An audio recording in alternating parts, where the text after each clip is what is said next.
to bring him around, to let him know, okay, you can get very rich, you and your family, if you play our game, but if you continue to try to keep these policies you've promised, you're going to go. He wouldn't listen. He was assassinated. As soon as the plane crashed, the whole area was cordoned off. The only people allowed in were U.S. military from a nearby base and some of the Ecuadorian military. When an investigation was launched, 2 of the key witnesses died in car accidents before they had a chance to testify. A lot of very, very strange things that went on around the assassination of Jaime Roldos.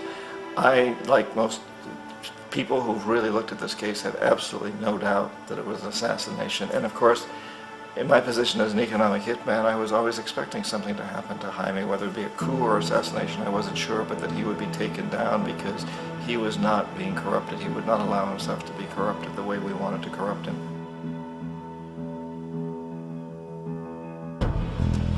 Omar Torrijos, president of Panama, was one of my favorite people. I really, really liked him. He was very charismatic. He was a guy who really wanted to help his country. And when I tried to bribe him or corrupt him, he said, look, John, he called me Juanito. He said, look, Juanito, I don't need the money. What I really need is for my country to be treated fairly. I need for the United States to repay the debts that you owe my people for all the destruction you've done here. I need to be in a position where I can help other Latin American countries win their independence and be free of this terrible presence from the north that you people are exploiting us so badly. I need to have the Panama Canal back in the hands of the Panamanian people. That's what I want. And so, leave me alone. Don't try to bribe me. It was 1981, and in May, Jaime Roldos was assassinated. And Omar was very aware of this. Torrijos got his family together and he said, I'm probably next, but it's okay because I've done what I came here to do. I've renegotiated the canal. The canal will now be in our hands. He just finished negotiating the treaty with Jimmy Carter. In June of that same year, just a couple of months later, he also went down in an airplane crash, which there's no question was executed by CIA-sponsored jackals. Tremendous amount of evidence that one of Torrijos' security guards handed him at the last moment as he was getting on the plane a tape recorder, a small tape recorder that contained a bomb.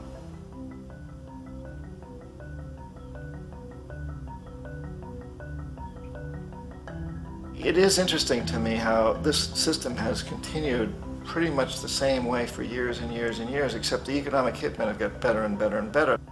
Then we come up with, very recently, what happened in Venezuela.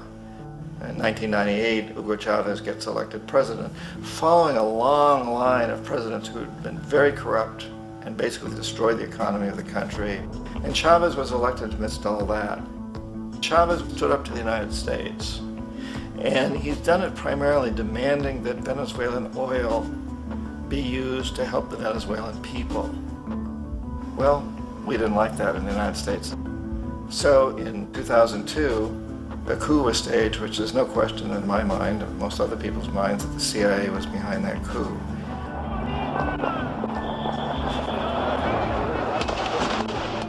The way that coup was fomented was very reflective of what Kermit Roosevelt had done in Iran, of paying people to go out into the streets to riot, to protest, to say this Chavez is very unpopular.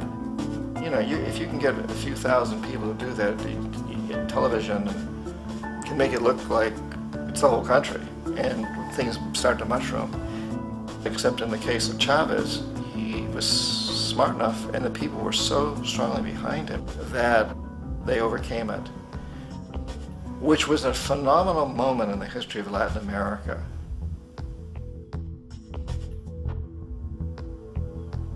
Iraq actually is a perfect example of the way the whole system works. So we economic hitmen are the first line of defense. We go in and we try to corrupt governments and get them to accept these huge loans, which we then use as leverage to basically own them.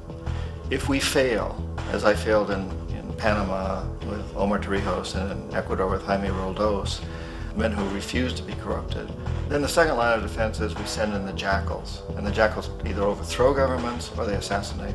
And once that happens and a new government comes in, and boy, it's going to toe the line because the new president knows what will happen if he doesn't. In the case of Iraq, both of those things failed. Economic hitmen were not able to get through to Saddam Hussein. We tried very hard. We tried to get him to accept a deal very similar to what the House of Saud had accepted in Saudi Arabia, but he wouldn't accept it.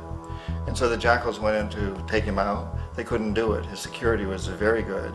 After all, he had one time worked for the CIA. He'd been hired to assassinate a former president of Iraq and failed, but he knew the system. So in '91, we send in the troops and we take out the Iraqi military. So we assume at that point that Saddam Hussein is going to come around. We could have taken him out, of course, at that time, but we didn't want to. He's the kind of strong man we like. He controls his people. We thought he could control the Kurds and keep the Iranians in their border and keep pumping oil for us. And that once we took out his military, now he's going to come around. So the economic hitmen go back in the 90s without success. If they'd had success, he'd still be running the country. We'd be selling him all the fighter jets he wants and everything else he wants. But they couldn't, they didn't have success. The jackals couldn't take him out again, so we sent the military in once again, and this time we did the complete job and took him out, and in the process created for ourselves some very, very lucrative construction deals. We had to reconstruct a country that we'd essentially destroyed, which is a pretty good deal if you own construction companies, big ones. So, you know, Iraq shows the three stages.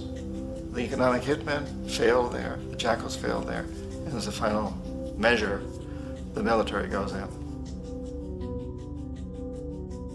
And in that way, we've really created an empire, but we've done it very, very subtly. It's clandestine. All the empires of the past were built on the military, and everybody knew they were building them. So the British knew they were building them, the French, the Germans, the Romans, the Greeks. And they were proud of it, and they always had some excuse like spreading civilization, spreading some religion, something like that. But they knew they were doing it. We don't.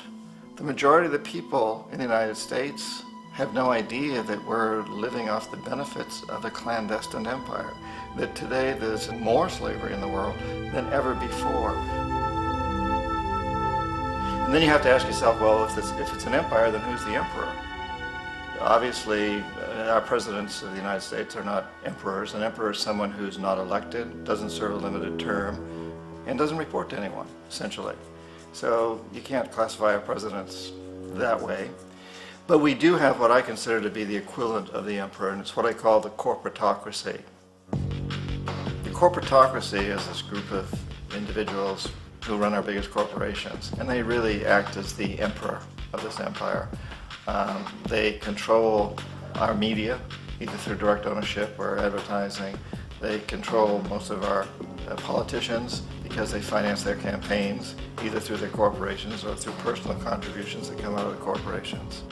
They're not elected, they don't serve a limited term, they don't report to anybody.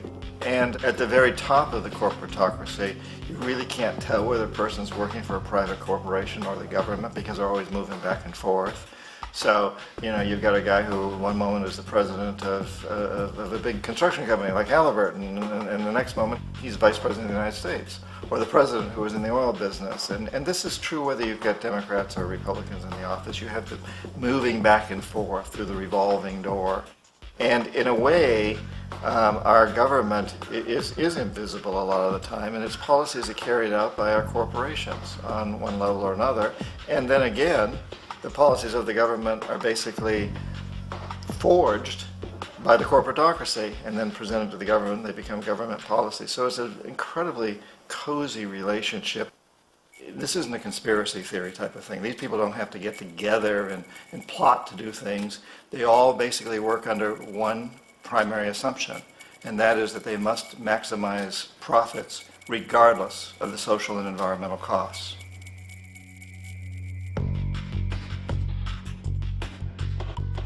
This process of manipulation by the corporatocracy through the use of debt, bribery, and political overthrow is called globalization.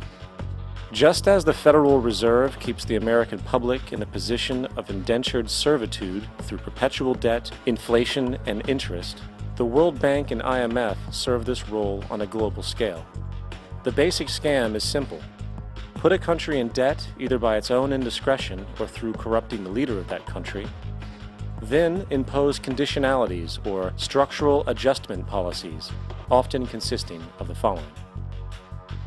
Currency devaluation. When the value of a currency drops, so does everything valued in it. This makes indigenous resources available to predator countries at a fraction of their worth. Large funding cuts for social programs. These usually include education and healthcare, compromising the well-being and integrity of the society, leaving the public vulnerable to exploitation. Privatization of state-owned enterprises. This means that socially important systems can be purchased and regulated by foreign corporations for profit.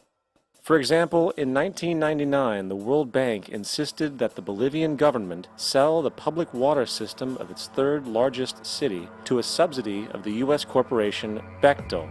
As soon as this occurred, water bills for the already impoverished local residents skyrocketed. It wasn't until after a full-blown revolt by the people that the Bechtel contract was nullified. Then there is trade liberalization, or the opening up of the economy through removing any restrictions on foreign trade. This allows for a number of abusive economic manifestations, such as transnational corporations bringing in their own mass-produced products, undercutting the indigenous production and ruining local economies. An example is Jamaica, which, after accepting loans and conditionalities from the World Bank, lost its largest cash crop markets due to competition with Western imports. Today, countless farmers are out of work, for they are unable to compete with the large corporations.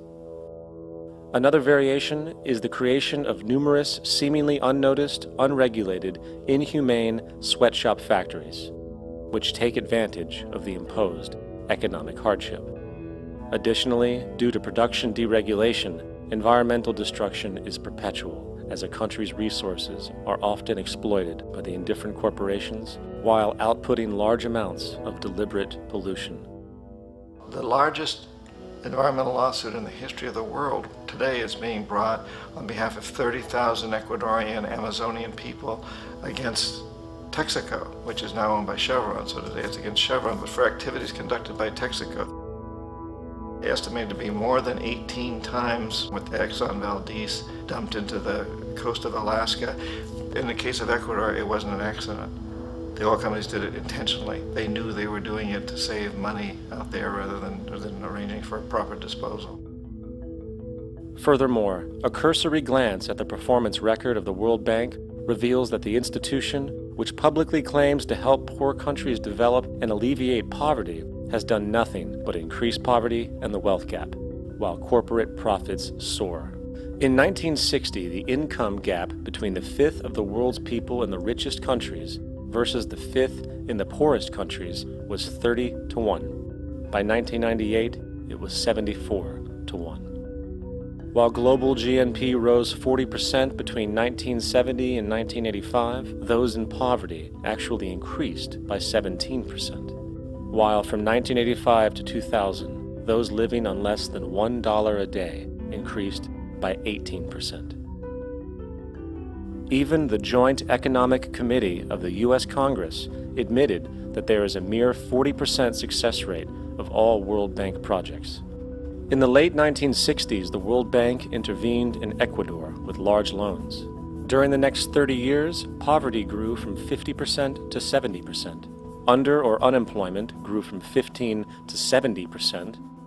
Public debt increased from 240 million to 16 billion, while the share of resources allocated to the poor went from 20% to 6%. In fact, by the year 2000, 50% of Ecuador's national budget had to be allocated for paying its debts. It is important to understand the World Bank is, in fact, a U.S. bank, supporting U.S. interests. For the United States holds veto power over decisions, as it is the largest provider of capital. And where did it get this money? You guessed it, it made it out of thin air through the fractional reserve banking system. Of the world's top 100 economies, as based on annual GDP, 51 are corporations. and 47 of that 51 are US-based. Walmart, General Motors, and Exxon are more economically powerful than Saudi Arabia, Poland, Norway, South Africa, Finland, Indonesia, and many others. And as protective trade barriers are broken down, currencies tossed together and manipulated in floating markets, and state economies overturned in favor of open competition and global capitalism, the empire expands. You get up on your little 21-inch screen and howl about America and democracy.